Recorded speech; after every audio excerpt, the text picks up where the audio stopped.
Broadcasting from Mega Manila and streaming on the World Wide Web. We are Crusaders Broadcasting System, DWAD. 1098 AM. Now radio. Up next on DWAD, The Truth Doctors on Air. Yo, sa panahon ng ingay at chismisere, isang boses lang ang malinaw. The Truth Doctors on Air. Balita'y sinasala, hindi basta inuulit. Sa dami ng kwento, facts lang ang pinipilit. Mabilis ang headline, pero kami mainggan. Bawat detalye sinusuri, nililinaw agad. Hindi hype, hindi fake, walang paandar. Katotohanan ng gamot, diretsong standard. Kung gusto mo ng linaw sa gitna ng gulo, dito ka makinig, kami ang resibo. Oh, the Truth on Air. Balitang totoo, malinaw at fair. Kung we uncover the truth behind the news. Walang bias, walang kulay, facts lang ang rules. Walang palabas, walang kinikilingan. Bukas ang usapan, may paninindigan. Sa isyu mainit, sa balitang bago. Inaalam ang totoo, hindi chismis, hindi haka-haka lang to. Hold the Truth on Air. Balitang totoo, malinaw at fair. Kung we uncover the truth behind the news. Walang bias, walang kulay, facts lang ang rules. Walang palabas, walang kinikilingan. Gusto na balitang may paninindigan. Makinig, makaalam, maging mulat at the Truth Doctors on Air. We uncover the truth behind the news. Okay, magandang hapon po mga kababayan. Ito po si Dr. J at kayo po ay nakikinig sa programang The Truth Doctors on Air. Dito lang po sa CBS-DWAD, 1098 kHz sa inyong mga talapitan. At kasama natin si Dr. R. Magandang hapon po, Dr. R. Magandang hapon, Dr. J. Naririnig mo ba ako? Oo, loud and clear. Baka mamaya nagluloko na naman itong ating videocaster eh. Kamusta naman, Dr. J? Alam mo yun, tayo ay tuloy-tuloy lang ang takbo ng buhay kahit na maraming mga balitang hindi ka aya-aya. Kasi alam nyo ba yung itong nangyayari sa atin ngayon? Simula nung nagdeklara itong si Sara Duterte, the Vice President, na siya tatakbo sa 2028. Nako, yun ang laman ng lahat ng makikita mo, vlogger, kahit sa mainstream media, yun ang laman eh. At kanya-kanyang mga opinion at mga analysis, yung maraming mga pumutok sa buho ng mga political analista ano? Di mo ba napansin? Isang katutak, Dr. J, ang nababasa ko, parang napaglan na yung news feed ng ganyan.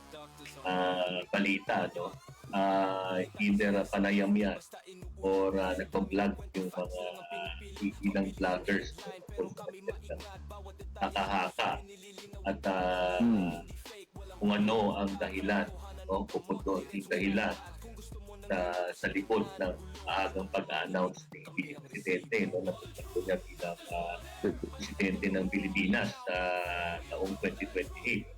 Bukod dyan, Dr. J, hindi natin makakailan. I'm sure yung ating mga taga-tinig, yung ating mga katulog, hindi natin makakailan na sang katutak din po ang smear campaign laban sa Vice Presidente. Katutak, dami. Napakadami. Hindi lamang ito sa Facebook, kung saan ay nga po pala, mga katutok, tayo po ay naka-live din po sa ating Facebook page, ating po itong sundan, i-like at i-follow. Ganun din sa YouTube at sa sa TikTok, Dr. isang katutak. Napakaraming smear campaign, isang katutak talaga. Pag tinignan mo, mga bagong accounts ito na kakailan lang yan nabuo o in-online, pero marami na silang alam na ika nga ay mga storya daw tungkol sa Vice Presidente na halatang ito'y ginagamit na smear campaign. Tulad nga yung sinabi mo, trolls ito, Dr. J. Trolls yan. At makikita mo, itong mga oposisyon, nasa panic mode. Dahil sa kanila, ang madalas na sinasabi nila, it's too early for her to declare her candidacy. No? Pero mahalata mong nagpapanik sila dahil wala silang maipantapat, no? Sa kay Sara. Considering na si Sara, ang kanyang rating sa huling survey, 43%. No? At yung sumusunod sa kanya, si Leni Robredo, far second, I think 25. So napakalaki ng kanilang gap. Malayo. Sucks. So, it big sucks. Yeah. So the opposition now, talagang nagpapanik sila. Sino itatapat nila kay Sara? Para may pag-asang manalo sa 2028 election. Pero alam mo yung mga ganyang nangyayari sa atin, natatabunan yung maraming mahalagang mga issue. Doktoral, marami hong mga issue na dapat ito itinututukan ng ating pamahalaan sa ngayon, no? At alam mo yung isa diyan, itong sinabi ng Bangko Sentral ng Pilipinas na yung kanilang ginagawa sa ekonomiya, yung money, ano ang tawag nila dyan, meron silang tinatawag dyan na kanilang ginagawa, they even have to cut interest rates now kasi nakikita nila na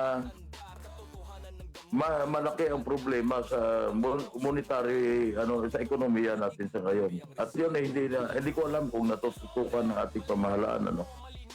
Dr. G, matanong lang kita, no, nabanggit mo yan. So, kung ibig sabihin ay nagka-cut sila ng interest rate, Dr. J, ibig sabihin, lalabas, nakikita nila ang problema ng pag-aampat, no, ang paglagay nila ng matataas na interest rate. Marami nang hindi nakakabayad sa kanilang mga loan. At dahil hindi na nga sila nakakabayad sa kanilang mga loan, siyempre hindi ito maganda sa ating ekonomiya. Pero ikaw, Dr. J, no, ikaw ay nasanay sa DO Economics.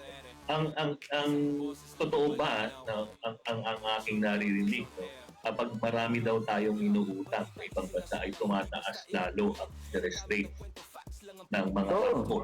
Totoo ba yan? Pag umuutang ka, depende sa rating mo. Kasi kung di ako nagkakamali, ang rating natin medyo mataas pa naman. Nasa B+ tayo.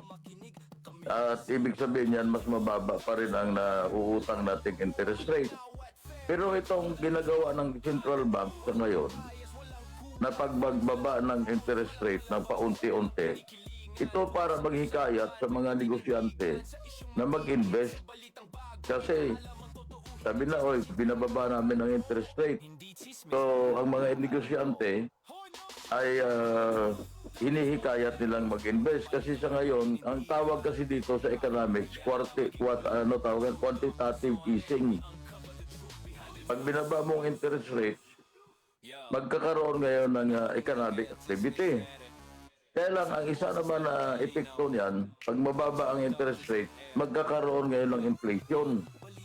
So yan it's a balance between inflation and lower interest rate at more investment. Kasi kung ikaw negosyante, sasabihin mo, kasi may medyo mababa interest rate ngayon, bumababa pa, pwede tayo mag-invest. Papasok ngayon yun sa construction, yung mayroong mga magkaka-interest bumili ng bahay, mayroon magkaka-interest na bumili ng bagong sasakyan. Pero pag tumaas ang interest rate, ay titigil lahat ng mga ganyang activities o mababawasan. No? Hindi naman totally matitigil, pero ang laki ng epekto sa ekonomiya. Pero ang isa din nabanggit mo kanina, isang malaking problema natin dahil sa pagkaganyan, sa nawawalan ng trabaho, nawawalan ng oportunidad, nawawalan ng mga business opportunities. Marami hindi mo ba napapansin na marami kong mga bumibili ng sasakyan na hindi nakakabayad ng kanilang monthly amortization at sumisikip na yung mga grahe ng mga bangko. Ay, di ba? Oo, sa katutak yan. Pero hindi ko alam kung ito'y connected, no, Dr. J. Meron akong mga ilang narinig o nabasa. Sinasabi nila, ito daw pagdiktaran ni, nabalik tayo sa pagdiktaran ni Presidente sa kanyang pagtakbo sa 2008 ng Presidente, no? Presidente po ng Pilipinas. Sinasabi daw po, ibang analyst, yung mga analyst ka, ay nagiging wary daw, nagkakaroon ng kaba ng mga investors, no? Dahil masyado daw maaga yung concept ng magiging daw stable. Hindi daw stable ang ating political environment, no? Parang mangyayari yung mga investor mag-wait and see. Ikaw ba naniniwala ka doon, Dr. J? Pwedeng mangyari yan. Pero ako, ang aking pananaw ganito. Pagka hindi na-impeach si Sara Duterte, ito malalaman natin yan itong susunod na mga linggo. Pag hindi nakakuha ng 1/3 vote, yung ang Kongreso, mga congressman, to impeach Sara, malaking pagbabago, malaking tiwala ngayon ang mga negosyante o yung gusto pa mag-invest. Kasi nakikita nila ngayon na darating ang panahon na magkaroon ng tayo ng political stability. Sa ngayon kasi medyo agam-agam pa. Dahil alam nila na pag na-impeach si Sara Duterte, mawalan ngayon ng pag-asa ang marami nating kababayan na sumusuporta kay Sara Duterte dahil hindi biro yung 43% ng mga butante. At kasama ng mga butante niyan, of course, kasama yung mga pamilya niyan. Hindi biro na marami din mga negosyante diyan na sasabihin, hindi lang muna ako magdinegosyo sa Pilipinas. Kasi ang inaasahan ko si Sara Duterte na magkaroon ng pagbabago at hahabulin yung mga magnanakaw sa kaban ng bayan. Kahit na ikaw, negosyante ka, ano ang iyong pananaw? Dr. R. Kung ako din naman siguro kung ako ay foreign investor, no, I'm sure na napakaraming foreign investors na nagagaling sa iba't ibang bansa, maaaring sa Japan ito, maaaring sa China na kailan lang ay laging inaaway ng ilang politiko.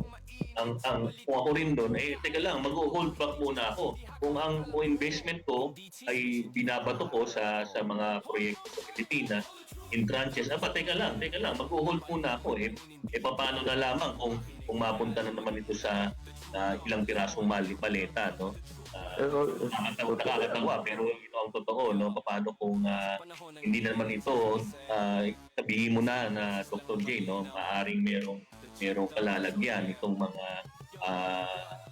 investments na ito, no? Na maaaring hindi rin buo na mailagay doon sa mga proyektong ito.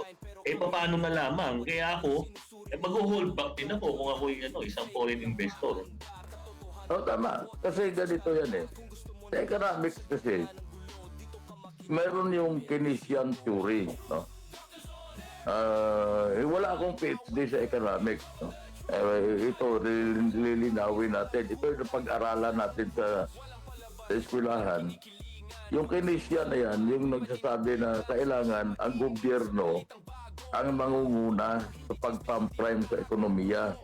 Pag maraming project sa gobyerno na maayos, hindi ghost project, hindi scam, hindi yung substandard, at marami ginagawa, so yan ay nagkakaroon ng epekto sa ekonomiya natin. Of course, sa mga private companies na nagsusupply ng mga construction equipment, construction materials, mga bakal na yan, simento, lahat na yan, ay kumikilos yan. At mga construction na yan, maraming mga na-i-employ ng mga Pilipino. So yung epekto niyan sa ekonomiya natin ay of course malaking bagay. Kasi kung katulad yan, 400 billion, 500 billion kada taon na ginagastos sa ating, or more than that, no? Sa ating public works, at kung maayos ang pamamahala na talagang nagagawa ang project, ang laking epekto niyan dahil ang magiging epekto niyan na maraming mga negosyante ngayon na magtatayo sila ng mga negosyo, hindi lang ho na para directly na magsusupply sa construction, kundi pati sa ibang mga bagay kasi kung mga kumikita ang tao, of course may pangangailangan sila. Aside from pagkain, merong pangangailangan ng sa mga damit nila, mayroon silang mga kailangan ng mga appliances, so umiikot ng pera. Pero kung ganyan na merong tinatawag na corruption, hindi na pupunta balik sa ekonomiya ang pera, kundi na pupunta sa bulsa nitong mga kawatan na politiko at itong mga kasapakat nila ng mga construction companies. So hindi mo balik contractors. So hindi mo balik sa ekonomiya yan. Napupunta lang sa bursa nila. Nakita naman natin kung ilang bilyon yung nawawala. Sabi nga ni Erisi, trillion pa raw. 1 trillion, ano? Yung nawawala. Hindi na bumabalik sa ekonomiya yan. Nawawala. Tuluyang nawawala yan. Dr. J, relative to that, nakikitaan mo ba ng konting liwanag ito dideklara ni Vice President Sara na marami ang nagpapahiwatig na siya ang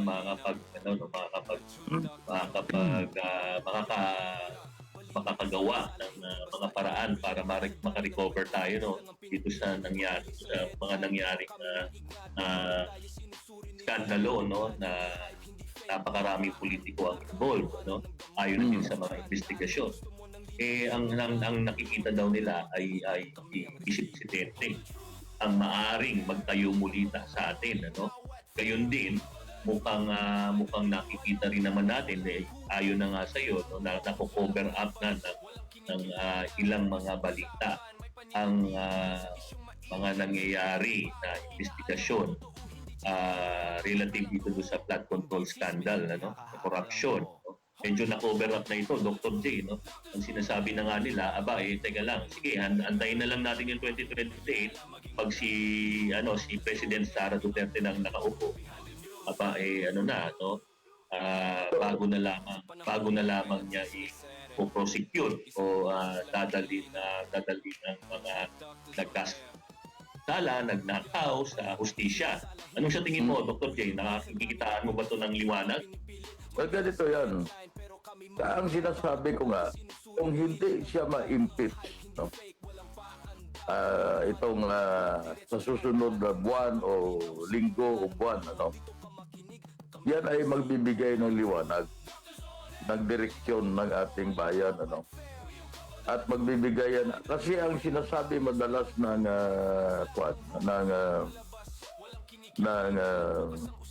Central Bank, kasi ang Central Bank ito yung nag-aaral sa kalagayan ng ating ekonomiya, sila yung pati sa monetary policies natin, katulad ng mga interest rates.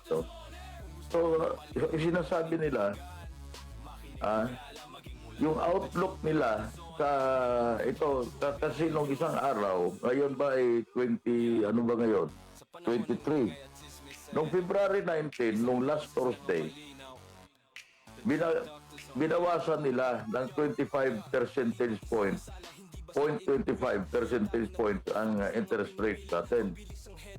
So nakapalo ngayon sa 4.25% ang interest rate. So medyo bumaba from 4.50 at yun daw ibababa pa nila.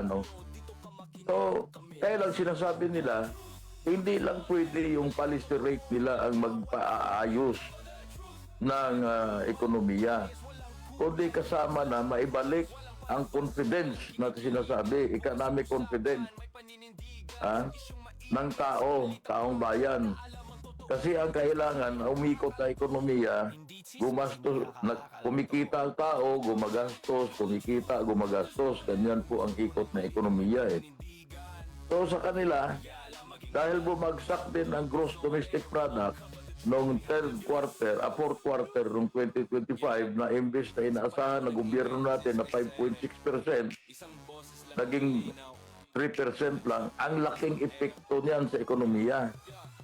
Mahirap unawain itong mga ganitong mga sinasabi ng Central Bank at yung pinapaliwanag ko. Pero kung titingnan mo in layman's term, ang malaki ang epekto sa business confidence, sa confidence ng taong bayan, na imbes gumastos muna, kailangan magtipid ako, kailan wag ako gumastos ngayon. Hindi ako bibili ng bahay, hindi ako bibili ng kotse, hindi ako bibili ng damit, hindi ako bibili ng mga kung anong mga appliances. Dahil kailangan magtipid ako because of the uncertainty. Hindi ko alam kung ano mangyayari sa susunod na taon. Baka mawalan ako ng trabaho, baka maapektuhan ako ng mga nangyayari ngayon, ng mga korupsyon sa pamahalaan. Kasi sabi mo nga, ripple effect yan sa epekto sa ekonomiya lahat. So yan ay nagpapababa ng ating gross domestic product, nagpapababa ng economic activity dahil walang tiwala ang tao sa ating pamahalaan. Ganyan po yan, Dr. R. Oo nga eh. Yun din ang aking ang aking opinion. Napakalaki na, hindi rin naman ako lang, hindi rin naman yung opinion ko. Yung opinion ko ay base rin naman sa katutak na survey na naglabasan, Dr. J, masyado nang mababa ang confidence ng taong bayan, ng taong bayan. Alam mo, Dr. J, ako naniniwala ako sa mga survey na ito, dahil trabaho ko rin yan dati. Naniniwala ako sa mga survey na ito, masyado na po mababa ang confidence ng mamamayan sa mga namumuno sa ating pamahalaan sa panahon ngayon.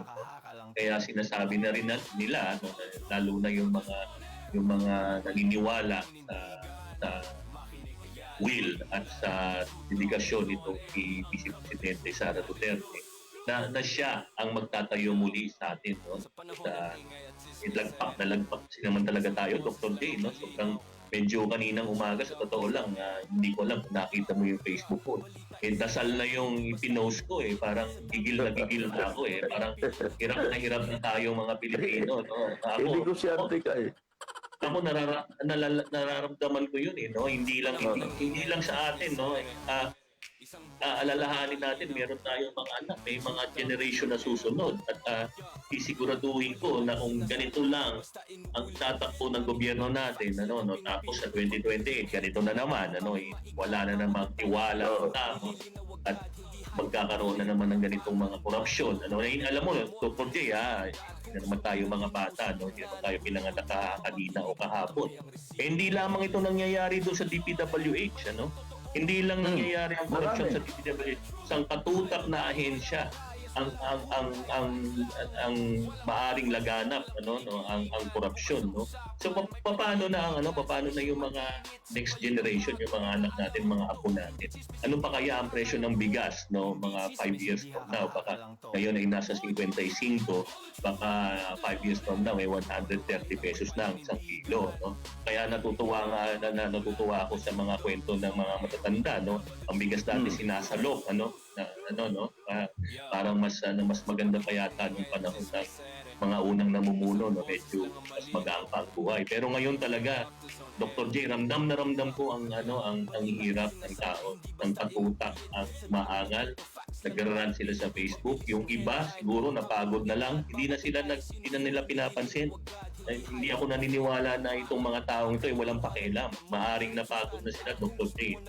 Napagod na sila. So ngayon nga, Dr. J, hindi ko ba? Hello? Dr. J. Dali lang. Okay. Sige, okay. So, Dr. J, yun nga, so naniniwala ako na dapat na ayusin ng mga namumuno. Meron pa po kayong ilang taon na natitira. Dapat siguro ayusin yung pang-clean. Talagang wag po nating takpan o pagtakpan yung mga dapat na dalhin sa hustisya, yung mga magnanakaw, yung mga nag-uwi ng mga maleta, no? Hindi po natin ito dapat kalimutan. Hindi po natin ito dapat ipagsantabi. No? Kailangan po natin itong tutukan. Kailangan pong ipatunayan natin sa mga Pilipino na meron po talagang mapaparusahan. No, sa tingin mo, Dr. J? Sa tingin ko, andiyan na sa pintuan yung isi-isi for years. Okay. Sandali lang ako, no? Dr. J, pwede ituloy mo lang yung ano, no? Ganito yan, ganito yan, Dr. Aaron. No? Itong aming dinidiscuss ngayon. Ang dinidiscuss namin sa ngayon, mga kababayan, ito yung nanggagaling po sa Bangko Sentral ng Pilipinas mismo. Kasi itong Bangko Sentral ng Pilipinas, ang tawag dito sa kanila, ito sila yung mga nagbabantay o sentinel sa ating ekonomiya. No? At monetary policies, economic policies natin, sila pinag-aaralan nila yan. So, dito sa kanilang pinalabas na para sa media, sabi nila, K2026 Economic Outlook and Policy from BSP. No? Nagaling sa kanila to. Policy rate. The RRP rate was reduced to 4.25%, marking a continued effort to ease monetary conditions due to weak investment and consumer confidence. Tingnan niyo yung word, weak investment and consumer confidence. Yung sinasabi ko kanina, na yung tao, nag-aantay muna bago gumastos. Yung gusto magtayo ng negosyo, nagkakaroon muna ng pag-aalinlangan dahil hindi nila alam kung ang kanilang negosyong itatayo ay magiging matagumpay. Dahil nga doon sa pati naman sa consumer confidence. Kasi isa ang consumer confidence na sinasabi, kung ikaw ay minsan o madalas, pagdating ng 5 taon, may mga tao na nagpapalit ng kanilang sasakyan. Kasi iniisip nila na gusto nila bago madalas ang kanilang sasakyan. At every 5 years, binibenta nila yung luma nilang 5 years old na sasakyan at bibili ng bago. Eh kung ganitong walang confidence ngayon, consumer confidence, o kung ikaw naman ay hindi naman sasakyan, kahit refrigerator, kahit television, gusto mo i-update yung cellphone mo, gusto mo i-update yung television mo from yung ordinary na HD lang, gusto mo yung high definition o di kaya yung mga bago ngayon ng mga QLED, yung mga 20 at mga 4K na mga television o 8K, no? So yun ay consumer confidence yan. Eh kung hindi ka bibili ngayon, paano ngayon yung nagbebenta ng television? Paano yung nagbebenta ng kotse? Eh may mga tao ding nagtatrabaho diyan. Eh di magli-lay-off yan. Yun ang sinasabi nitong Bangko Sentral ng Pilipinas na nanggagaling sa kanila yung sinasabi to ease monetary conditions due to weak investment and consumer confidence. Yun ang isa sa mga sinasabi nila. So nakukuha mo ito di ba? Tama yung sinasabi ng Central Bank. Okay, relative ito talagang ito yung magiging epekto. No? Tama, ito yung magiging epekto.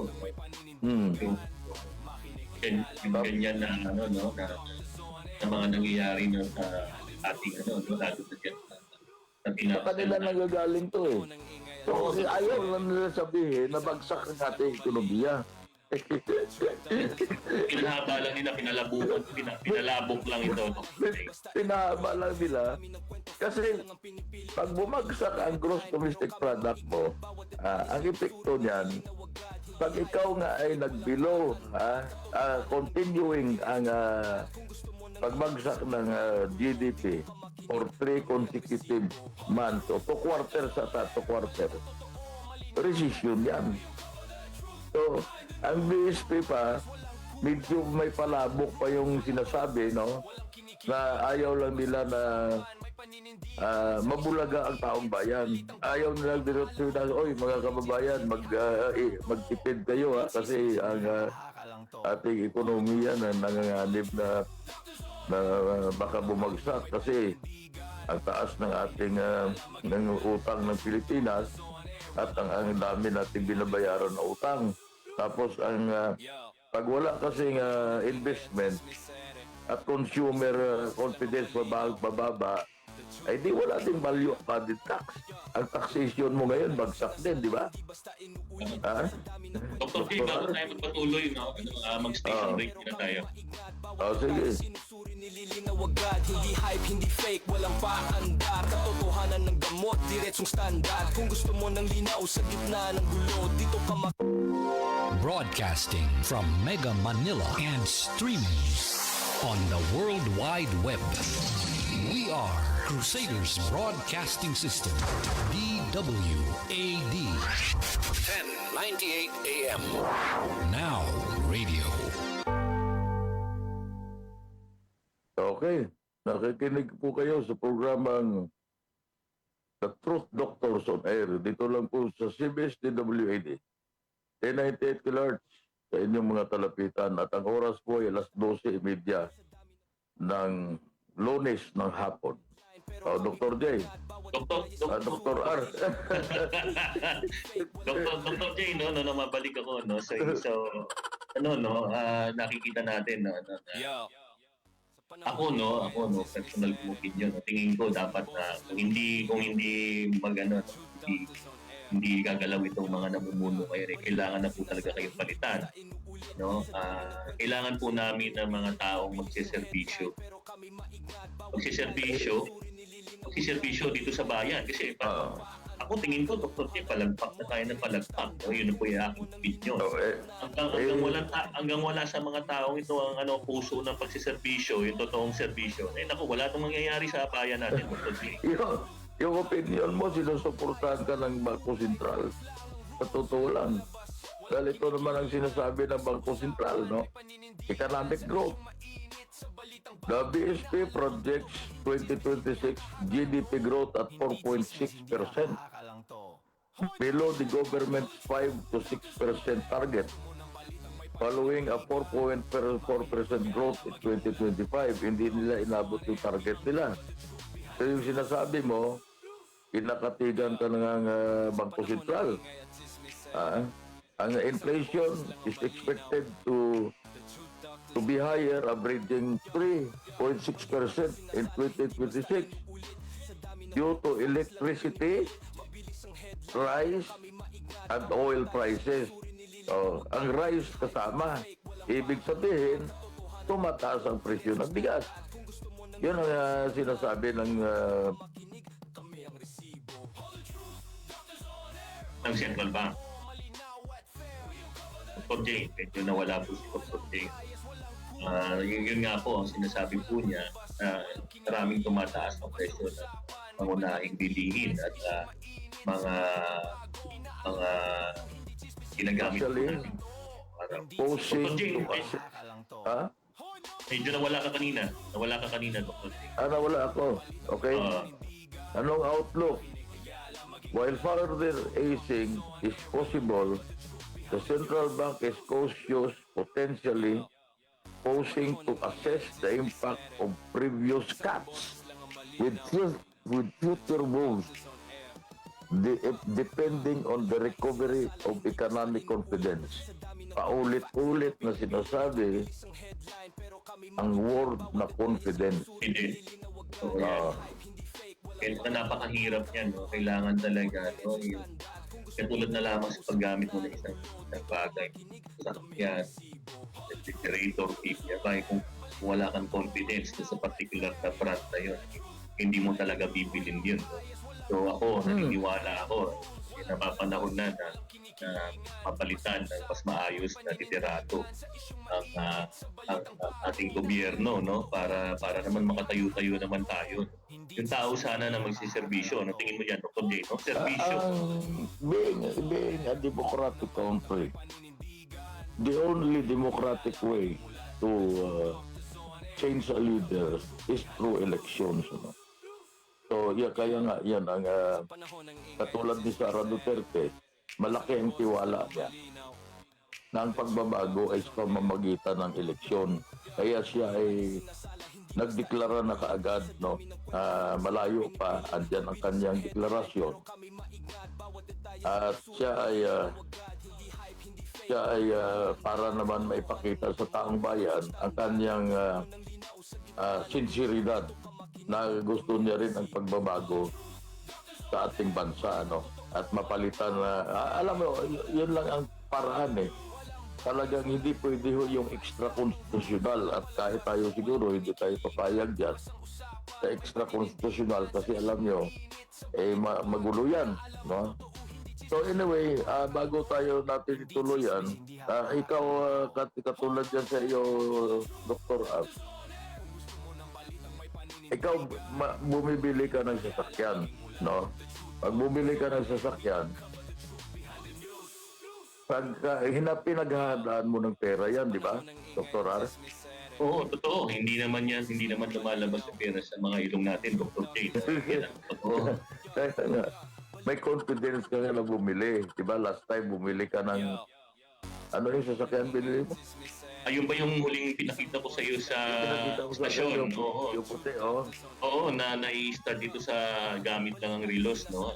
Alam mo, Dr. J, katulad ito yung sinabi ko sa iyo isang linggo, no, pinag-uusapan natin yung WPS, no? Ako mismo, naniniwala ako sa mga Chinese cars ngayon, no? Kaya bumili ko ng isang Chinese car, no? Unfortunately, Dr. J, medyo naiiwagaan ako na merong konting lapse sa serbisyo nitong particular na brand na ito, no? Medyo magaling na napakagaling ng dealer na aming pinagpapagawan. Unfortunately, itong kanilang distributor o planta medyo may kabagalan, no, Dr. J, no? Alam mo, ang mga bagong sasakyan ngayon, medyo lumis lang tayo ng konti sa ating pinag-usapan. No? Kasama to sa investa sa confidence ng consumer. Napag-usapan natin yung confidence natin. Pagka bumibili ka ng sasakyan, ang tinitingnan mo is not only the brand, no? Kundi kung ayos naman ang brand na sinasabi. Ang tinitingnan mo na ikalawa dyan yung service. Ito ba'y pag nasira? Hindi maaaring walang masisira sa isang sasakyan o kahit sa isang telebisyon o kahit sa isang basta consumer product, no? O automotive product, talagang may nasisira dyan. Ang isang tinitingnan mo pag bumibili ka, marami bang piyesa to? Di ba? Nagtatanong ka ng ganyan. O paano ba ang service nila? Di ba? Yung ganyan siguro nangyari sa iyo. Nagtatanong ka rin naman, Dr. R. Oo, totoo yun. Totoo yung Dr. J. No? Sa totoo lang, pinakita ko naman sa iyo, napakaganda nito. Napakaganda nitong brand na ito. Napakaganda rin ng kanilang mga offerings na lumabas, no? Ngayon, no? Napakagaling ng teknolohiya ng China, no? Unfortunately, syempre hindi doon natatapos ang pagbili mo sa isang brand. Katulad na lamang ito, yung nalintulad dito sa pag-eleksyon, no? Meron ka biniboto, no, Dr. J, no? Pero hindi dahil nanalo ka na, tinatapos mo na yung yung campaign promise mo, tapos na. Hindi pa po. Ito po ay dapat na itinutuloy nyo. Ito kumbaga, kung ihalin tulad ko dito sa appliance o sa kotse, ito ay after sales, no? So nabenta mo na yung sarili mo bilang kandidato, ikay binoto. Kailangan yung after sales servicing mo maayos, no, Dr. J. Tama. So, ibig sabihin dapat magserbisyo ka. So, magserbisyo ka talaga, no?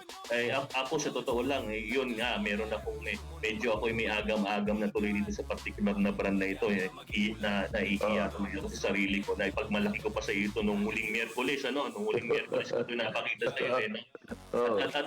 At tunay naman na na kung ihalintulad ko ito sa dalamong sasakyan na Japanese car, medyo malayo yung features nito, no? Kaya lang, unfortunately, ang serbisyo ng brand na ito, lalo na pagdating doon sa technical ng planta, medyo mabagal, Dr. J, no? Medyo mabagal. Sa totoo lang, ito pa yung safety issue pa itong naging problema ko sa kanila. Naalala ko nung araw na yon, nagkukonsulta ako sa iyo habang nandun ako sa kasa. Naalala mo, no? Ikinikwento ko sa iyo unti-unti, no? At meron kasing isang particular na problema na dapat na pinuntahan ng planta sa kasa, pero hindi ginawa ng planta ito. Unfortunately, ng mga kaibigan, ito po ang nangyari sa akin. Pero kanina lang, Dr. J, nakatanggap ako ng text na bukas daw ay maaari na ako pumunta sa dealership, ano? Sana nga meron na itong paraan dahil sa totoo lang, Dr. J, medyo last year na ito nag-aantay ng atensyon ng planta. Gusto ko lang po liwanagin, yung dealer po ay napakaayos kausap at sinerbisyuhan po nila talaga to.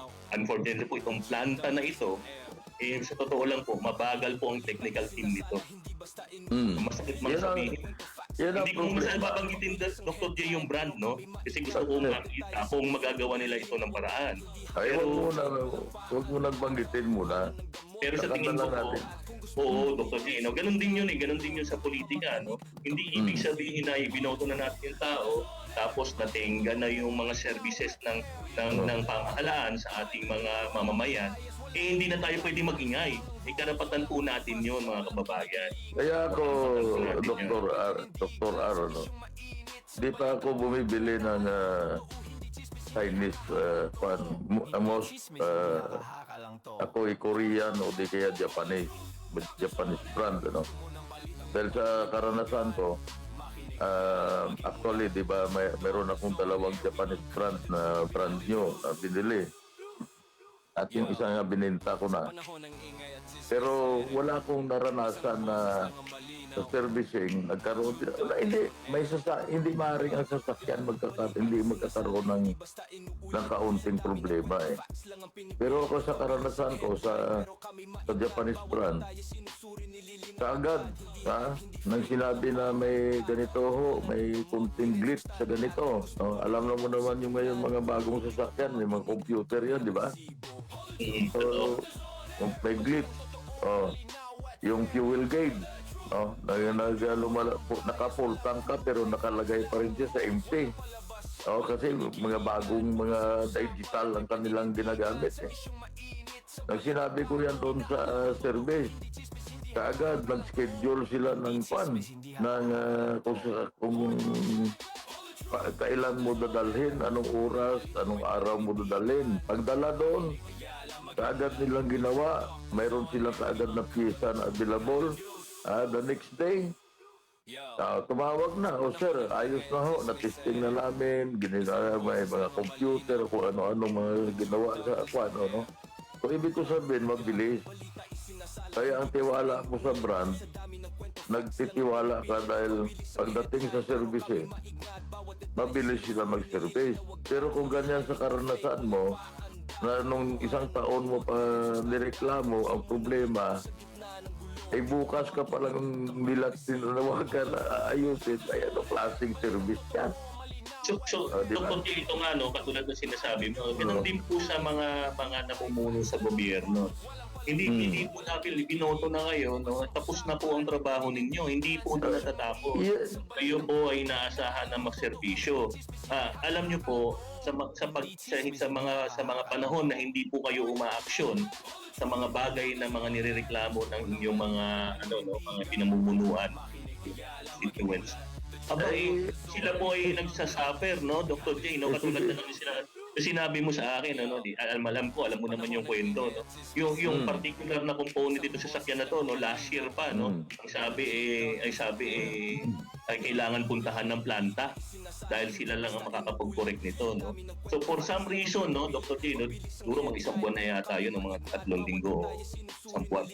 Alam mo na nasa highway ako, no, kasama ko yung aking minor de edad na anak.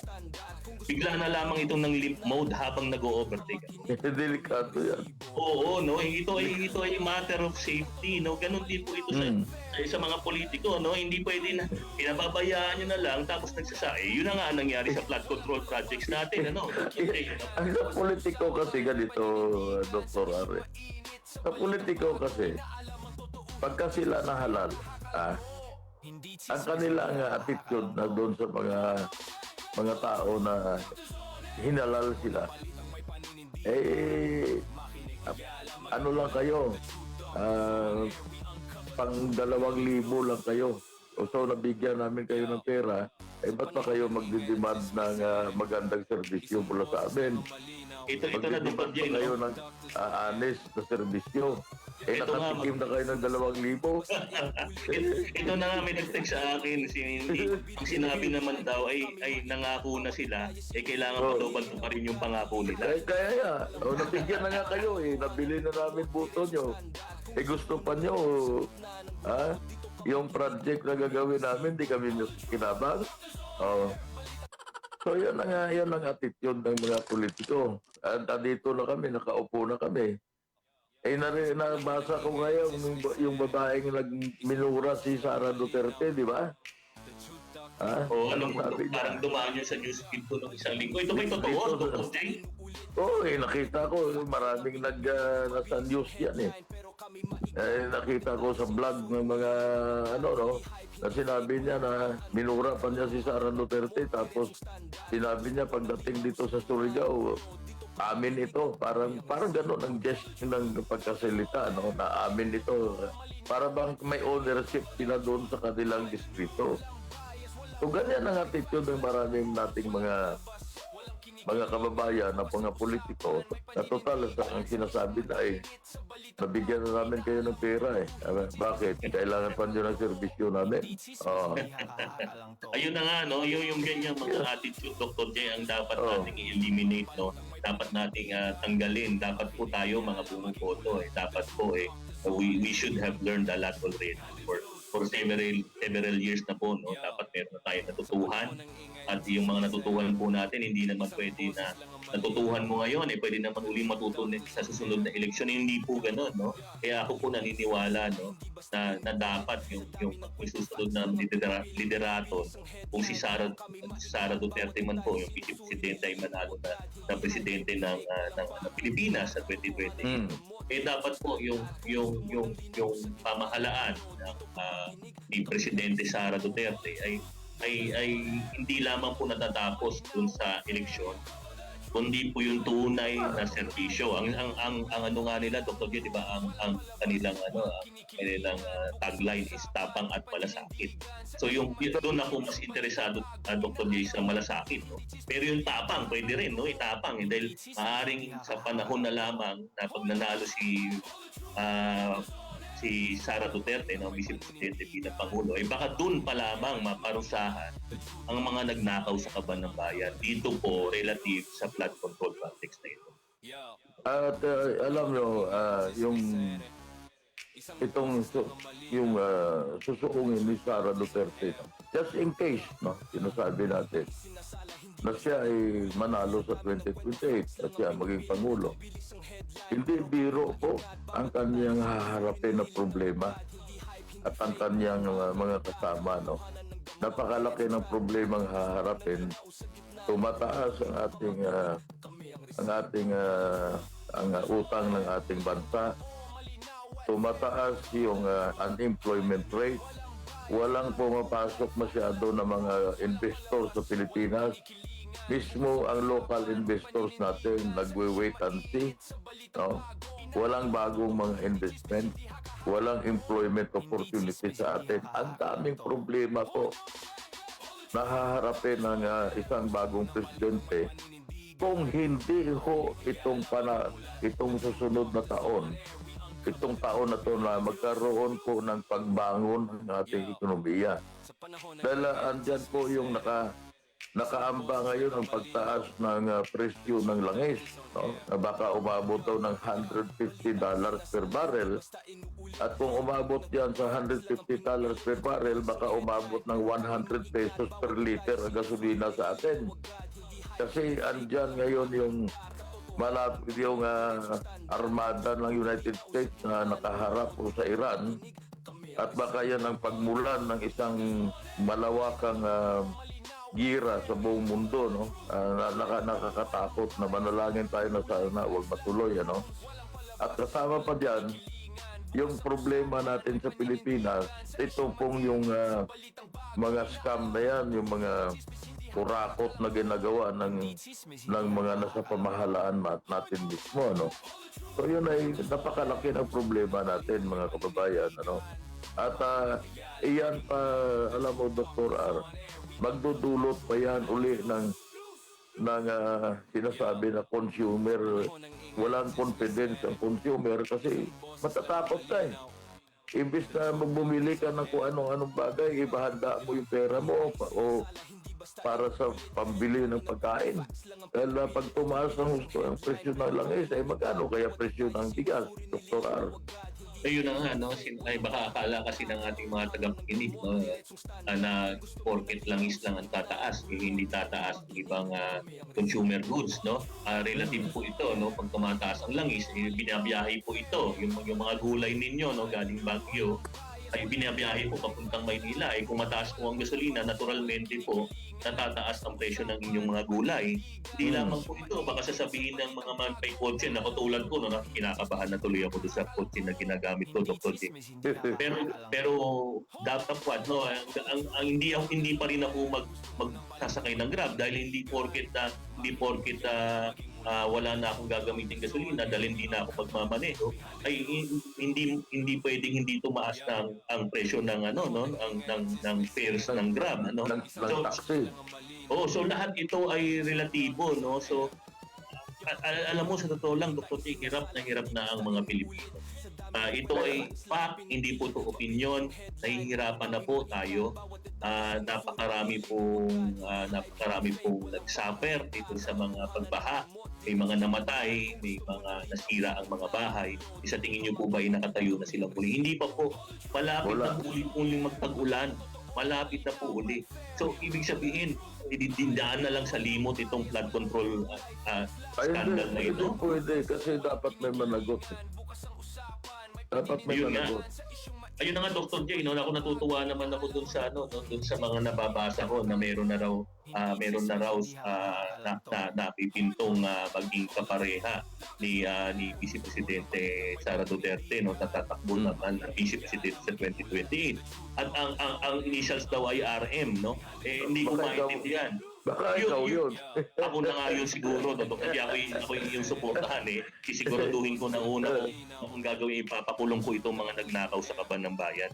Kawawa naman po yung mga mamamayan na nandun, lalo na po yung mga nandun sa grassroots, no? Dr. J, no, imagine mo pa, no? Sila, 2 beses na lang sila kumakain sa isang araw. Tapos ninakaw pa, yun dapat papunta sa kanila, no? At alam niyo, kasi ito, binabasa ko talaga itong inilabas ng Central Bank, ano? At dito nakalagay talaga, inflation, slightly higher, averaging 3.6% or almost 4% in 2026 due to electricity, rice and oil prices. Nakalagay talaga dito. Dahil ito yung mga pangunahin nating mga ilangan, ano? So, sinabi ng Central Bank pa, ano? Tutuloy ko lang para malaman natin mga kababayan kung ano sinabi ng Central Bank. Sinabi pa nila, the BSP aims to strike a balance between encouraging growth and maintaining price stability. Kasi kailangan ng price stability. Wala yung biglang pag-spike ng presyo. Di bali kung kamatis lang yan, ano? Pero kung bigas na ang mag-spike ng presyo at langis, ibang usapan yan.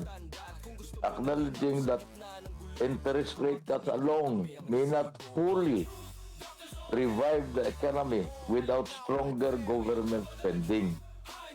nakatigil ngayon ang government spending sa infrastructure dahil dyan sa scam na yan. Hindi alam na ngayon ng ating gobyerno kung paano gagawin. Dahil kasi pag gumawa sila ng project, andun na yung pagdududa ng taong bayan na mayroon na naman kasamang boss project o kung ano mga scam dyan. Sa ginagawa na yan. So, nakasalalay sa government spending ang pagbangon ng ating ekonomiya at kung ano ang gagastusin ng gobyerno kung wala silang maiipon na nabuwis ng kumbayan na pera na nagagaling sa buwis sa Dr. R. Oo, totoo yun. Kaya nga hindi malayong masabi natin na yung iba tuloy ay na-encourage na bumili ng mga counterfeit na produkto na nakakamura sila at hindi sila nakakapagbayad ng batas, no? Hindi batas, buwis. So, isang paano nga naman, no, Dr. K, tama ka, kung walang buwis, di walang project. Kaya nga lang, dapat kayo mga politiko namin, kayong nasa pamahalaan. Dapat po siguro, no, meron pa kayong ilang taon na natitira. Baka naman po pwede naman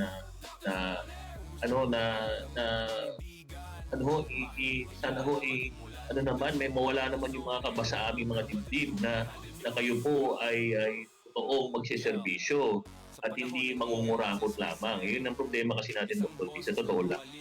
At makakabangon lang tayo, no? Ang mabalik yung confidence ng investor, consumer. Ito sa akin to, no? Sa aking mga iniisip ko lang. Itong administrasyon ni Presidente Marcos, no? Dapat masigasig po ang gagawin nilang paghabol dito sa mga magnanakaw, no? At may maipakulong. Kasi sa ganung paraan lang, Dr. R, na maibalik kahit papaano ang tiwala ng taong bayan sa gobyerno. Pag may naipakulong na, pag mayroon na hong nakasuhan. At sa ngayon nakapending kahit na yung report ng Blue Ribbon Committee, hindi lalabas. At kung mailabas man yan, baka hindi naman paniniwalaan ng taong bayan, di ba, Dr. At? Yun na nga maiiwan ko lang, Dr. J, no, dito sa ating mga masisigasig na nag-iimbestiga, no, ng mga korupsyon na naganap, no, na relatibo dito sa flood control, no. Sana naman ho ituloy niyo ito at sana lang po, no, ako pinagtatanong, sana po, no, ayoko po ito'y aking entertain sa aking isip. Sana po ay hindi kayo kasama sa mga tatakip o pumapayag na matabunan na lamang ito. Kailangan ho namin ng hustisya. Kailangan ho ng bansang Pilipino ng hustisya. Hindi lang ho ito ninakaw sa mga businessman. Ninakaw rin po ito sa buong taong bayan dahil sa kanila po dapat mapunta ang benepisyo. Dapat. Galing dito sa mga buwis na ito, no? Ang pakinabang kasi sa mga project na yan. At kung matuloy, kasi ang sinasabi ng Central Bank, government spending. Kapag government spending, ang presumably, ang sinasabi ng Central Bank, maayos na paggastos ng pera ng taong bayan. Hindi sinasabi na ninanakaw, kundi maayos na paggastos. At napupunta talaga doon sa dapat puntahan ng mga proyekto na mapakinabangan ng taong bayan at mag-generate po ito ng employment. Yun ang dyan eh. Yun ang purpose kasi yung sa Keynesian theory na yan na sinasabi ko kanina, economic theory yan, na gobyerno ang nag-uumpisa. At susunod lang dyan ang mga negosyante, Dr. R. Dr. J, masagot ko lamang ito. Meron nag-message sa akin, no? Baka daw po pwede kong pangalanan yung brand at yung dealership. Akin po muna itong i-reserva, no, ang ating mga tagapakinig, no? Pero asahan po ninyo na hindi ko po hahayaan na mangyari din ito sa inyo. Kung hindi po nila tayo maayos, ay dito po sa Truth Dr. Saner ay sasabihin po namin ang katotohanan. So wag po kayo mag-alala pag ito po yung hindi nila inayos at hindi nila ginawa ng paraan, ay akin din po itong ilalathala. Sa panahon ng Ako, sasabihin ko na kung ano yung nagagandaan ako ng serbisyo. Mitsubishi at saka Hyundai. Meron din tayo niyan, Dr. J. No? So, kaya nga, meron ka rin yan eh. So, anyway. So, kasi alam mo, ang tiwala ng tao, uulit ka kung may tiwala ka. Ganyan din sa politika. Pag nakaranas ka ng maayos na serbisyo ng isang politiko, nakatulad nga dito sa Pasig, si Mayor Vico Soto, nakaranas ka na maayos na walang katiwalian. Eh pagka tumakbo uli, gusto mo siya muli ang magiging mayor. At wala na tayong oras, Dr. R, magpaalam na tayo. Opo, no, sa ating mga tagapakinig, yung ating mga katrudoks, no, salamat po muli na magsama-sama po muli tayo sa Miyerkules, ganap na alas 2 hanggang alas 3. Maaari po meron tayong bisita sa estasyon, no, sa Miyerkules. Abangan niyo po ito, no. Mag-ingat po kayo, magkita-kita po tayo alas 2 hanggang alas 3 muli po sa CBS DWAD 1098. At itong inyong likod, si Cortez sa programang The Truth Doctors on Air. Dito lang po sa CBS DWAD 1098 lang sa inyong mga kalapitan. Magandang hapon at maraming salamat.